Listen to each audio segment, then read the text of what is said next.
Hello दोस्तों, online study point में आपका स्वागत है। और हमारी जो सीरीज़ है जिसमें हम इंडियन ज्योग्राफी कवर कर रहे हैं, तो उसका ये पार्ट 4 होने वाला है। सारे प्रीवियस ईयर में बार बार पूछे हुए क्वेश्चन हम यहाँ डिस्कस करेंगे। सो वीडियो बहुत इंपॉर्टेंट है, बहुत इंटरेस्टिंग है। इसको ज़्यादा से ज़्यादा लाइक करें, शेयर करें, चैनल को सब्सक्राइब करें।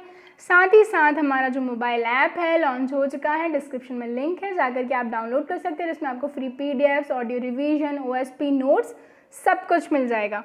इसके बाद हम बात करें तो चैनल ने हमारे मैथ्स के हैंड रिटन नोट्स जो हैं लॉन्च कर दिए हैं सभी गवर्नमेंट एग्ज़ाम के लिए। बहुत ज़्यादा इंपॉर्टेंट और हेल्पफुल होंगे ये आपको। तो डिस्क्रिप्शन में लिंक है, आप जाकर के इनको परचेस कर सकते हैं। हम शुरू करते हैं हमारी आज की वीडियो। भारत में कृषि को प्रभावित करने वाला मौसम का सबसे महत्वपूर्ण तत्व है, ठीक है। तो आंसर इज वृष्टि।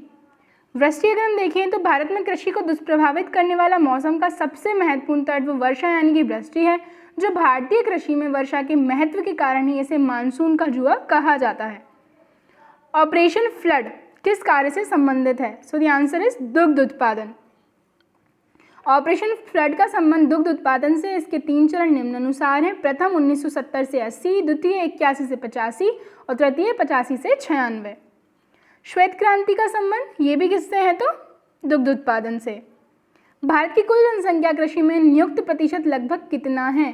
तो इसकी अगर हम बात करें आंसर कितना होगा? अप्रोक्स 50%, ठीक है। नीली क्रांति यानी कि ब्लू रेवोल्यूशन किससे रिलेटेड है? आंसर क्या है इसका? मछली उत्पादन से। नीली क्रांति का संबंध मछली उत्पादन से, जबकि श्वेत क्रांति का दुग्ध उत्पादन से, पीली क्रांति का तिलहन उत्पादन से और हरित क्रांति का खाद्यान्न उत्पादन से।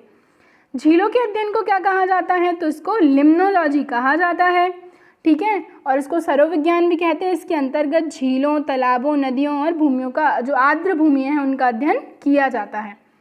निम्नलिखित में विषम पद का पता लगाएं। सो हम बात करें जो बॉल्सोन है वो इनमें से भिन्न है, विषम है, क्योंकि डाटा चाप झील एवं विसर्पण का संबंध मैदानी भागों से है, जबकि वॉल्सोन का संबंध जो है मरुस्थलीय क्षेत्र से है। सिंधु नदी का उद्गम कहाँ से होता है? तो कैलाश पर्वतमाला से, ठीक है, जिसमें हम इसकी बात करें इंडिया में एंटर करती है। फिर इसकी 5 इंपॉर्टेंट ट्रिब्यूटरीज हैं, झेलम, चिनाब, रावी, ब्यास और सतलज, ठीक है, जिनको पंचनाद बोला जाता है। पाकिस्तान के मिठानकोट के पास में जाकर ये सिंधु नदी से मिलती हैं, ठीक है। निम्नलिखित में से कौन सी नदी हिमालय से परे की नदी है? सो आंसर इज सतलज, ठीक है। ये कहाँ से? सतलज का ओरिजिन भी कहाँ से होता है? जहाँ से इंडस का होता है, ठीक है, उसी के पास से। सतलज नदी हिमालय पार की उद्गमित होने वाली प्रमुख नदियों में से एक है। सिंधु एवं ब्रह्मपुत्र नदी भी हिमालय पार क्षेत्र से उद्गमित होती हैं, ठीक है। निम्नलिखित में से कौन सी नदी भारतीय भूक्षेत्र से नहीं निकलती? So the answer is Brahmaputra. ये भी तिब्बत से निकलती है। तिब्बत में इसको यारलांग सांगपो बोलते हैं। फिर अरुणाचल प्रदेश से इंडिया में एंटर करती है, जहाँ फिर इसको दिहांग बोलते हैं। फिर इसके बाद असम में इसको ब्रह्मपुत्र बोला जाता है। फिर बांग्लादेश में जो है इसको क्या बोला जाता है? जमुना बोला जाता है। फिर इसके बाद गंगा जो है बांग्लादेश में पद्मा के नाम से जानी जाती है, और दोनों जब मिल जाती हैं गंगा और ब्रह्मपुत्र तो मेघना कहलाती हैं, और ये वर्ल्ड के सबसे बड़े डेल्टा सुंदरबन डेल्टा का निर्माण करती हैं, ठीक है। सिंधु, सतलज एवं ब्रह्मपुत्र तीनों नदियों का उद्गम क्षेत्र हिमालय पार क्षेत्र है। सिंधु नदी मानसरोवर के पास से निकलती है। सतलज नदी तिब्बत के पास में राकसताल लेक से, और ब्रह्मपुत्र आंगसी ग्लेशियर से निकलती है। भागीरथी और अलकनंदा के संगम पर स्थित नगर है, तो कौन सा है? देवप्रयाग, जो कि कहाँ पर है? उत्तराखंड में है। निम्नलिखित में से भारत में तलछट को परिवाहित करने वाली प्रमुख नदी कौन सी है?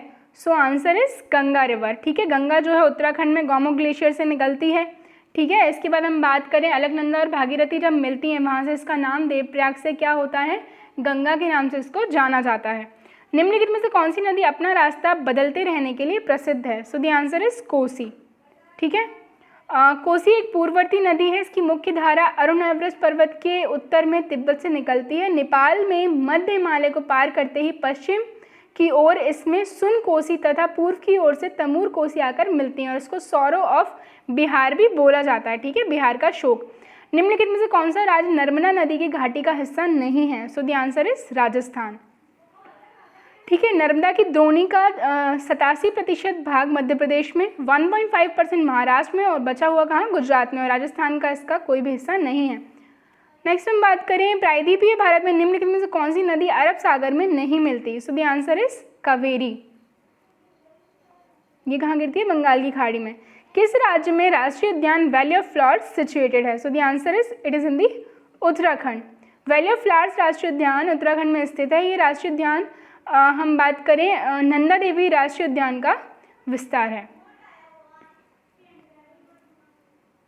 भारत का प्रथम राष्ट्रीय उद्यान कौन सा है? So the answer is Jim Corbett राष्ट्रीय उद्यान। ठीक है, भारत का प्रथम राष्ट्रीय उद्यान जिम कॉर्बेट नेशनल पार्क है। 1937 में हेली नेशनल पार्क के रूप में स्थापना की गई थी और 1973 में प्रोजेक्ट टाइगर की शुरुआत इसी उद्यान से की गई थी। निम्नलिखित में से कौन सा वन जलाक्रांत क्षेत्रों में विकसित होता है? सो द आंसर क्या है इसका? मैंग्रोव। ठीक है, जीव मंडल आरक्षित क्षेत्रों की पहली परियोजना स्कीम कौन सी थी? तो नीलगिरी जीव मंडल आरक्षित क्षेत्र। ठीक है, 1986 में जो इसकी स्थापना हम बात करें, नीलगिरी जीव मंडल आरक्षित क्षेत्र वर्ष 1986 में स्थापित किया गया था, जो भारत का पहला जीव मंडल आरक्षित क्षेत्र है। भारत में निम्नलिखित में से वह कौन सा वन्य जीव अभ्यारण्य है जहाँ गेंडों के संरक्षण की परियोजना चल रही है? तो आंसर इज कांजीरंगा। और ये कहाँ पर है? तो ये जो है असम राज्य में स्थित है। केबुल लामजाओ जो विश्व का एक अकेला तैरता हुआ राष्ट्रीय उद्यान है, कहाँ पर है? तो ये कहाँ पर है? मणिपुर में है। ठीक है, जो लोकटक लेक है ये उस पर सिचुएटेड है। केबुल लामजाओ राष्ट्रीय उद्यान भारत में मणिपुर राज्य के विष्णुपुर जिले में स्थित है। ये तैरता हुआ राष्ट्रीय उद्यान लोकटक झील का अभिन्न हिस्सा है। विश्व का हम बात करें भारत का जो है ये एकमात्र तैरता हुआ राष्ट्रीय उद्यान है। मधुमलाई पशु विहार प्रसिद्ध है तो व्याघ्रों के लिए। ठीक है, मधुमलाई पशु विहार व्याघ्रों के लिए प्रसिद्ध है। मधुमलाई पशु विहार कर्नाटक, तमिलनाडु एवं केरल में विस्तारित है। निम्नलिखित में से किसको भारत का पारिस्थितिक तप्त स्थल कहा जाता है? सो द आंसर इज पश्चिमी घाट। उष्णकटिबंधीय वर्षा वनों में सामान्य रूप से पाए जाने वाला पौधा है, तो यह है आर्किड। क्रिकेट बैट के लिए विलो कहाँ से प्राप्त होता है? तो मेजरली हम इसकी बात करें तो जो शंकुवृक्षी वन होते हैं उनसे। क्रिकेट बैट के लिए विलो लकड़ी शंकुवृक्षी वन से प्राप्त होती है। इवन ठंडे प्रदेशों में पाए जाते हैं। भारत में जम्मू कश्मीर विलो निर्मित क्रिकेट बैटों के उत्पादन के लिए जाना जाता है। लोनार झील कहाँ पर सिचुएटेड है? तो इट इज इन दी महाराष्ट्र। सबसे बड़ी मानव निर्मित झील कौन सी है? तो गोविंद सागर। गोविंद सागर मानव निर्मित भारत की सबसे बड़ी झील है और यह कृत्रिम झील का निर्माण भांगड़ा बांध के कारण, जो भांगड़ा बांध है उसके कारण हुआ है। किस पर्वतीय स्थल को सतपुड़ा की रानी कहते हैं? तो आंसर इज पंचमढ़ी। मध्य प्रदेश के होशंगाबाद जिले में स्थित पंचमढ़ी पर्वतीय स्थल को सतपुड़ा श्रेणियों के बीच स्थित होने और इसके सुंदर स्थलों के कारण इसे सतपुड़ा की रानी कहा जाता है। बालतोड़ा हिमनद सिचुएटेड है, तो इसका जो सही आंसर है कहाँ पर? काराकोरम पर्वतमाला में। ठीक है, बालतोड़ा हिमनद काराकोरम पर्वतमाला में स्थित है और इस पर्वतमाला में स्थित अन्य हिमनद है तो व्याफ्रो, शियाचिन, गॉडवन ऑस्टिन और हिस्पार। शिव समुद्रम जलप्रपात किस नदी के मार्ग में पाया जाता है? So the answer is Kaveri और ये कर्नाटक के मांड्या जिले में स्थित है। सो गाइज, ये हमारी आज की वीडियो थी। वीडियो अगर आपको पसंद आए तो उसको ज़्यादा से ज़्यादा लाइक करें, शेयर करें, चैनल को सब्सक्राइब करें। हमारा जो चैनल है 5 मिनट जीके उसको सब्सक्राइब कर लीजिए, जहाँ आपको 5 मिनट की शॉर्ट वीडियोज़ मिलती जाएंगी। इसके अलावा जो हमारा मोबाइल ऐप है लॉन्च हो चुका है, तो जल्दी से डिस्क्रिप्शन में लिंक है उसको डाउनलोड कीजिए। Thank you.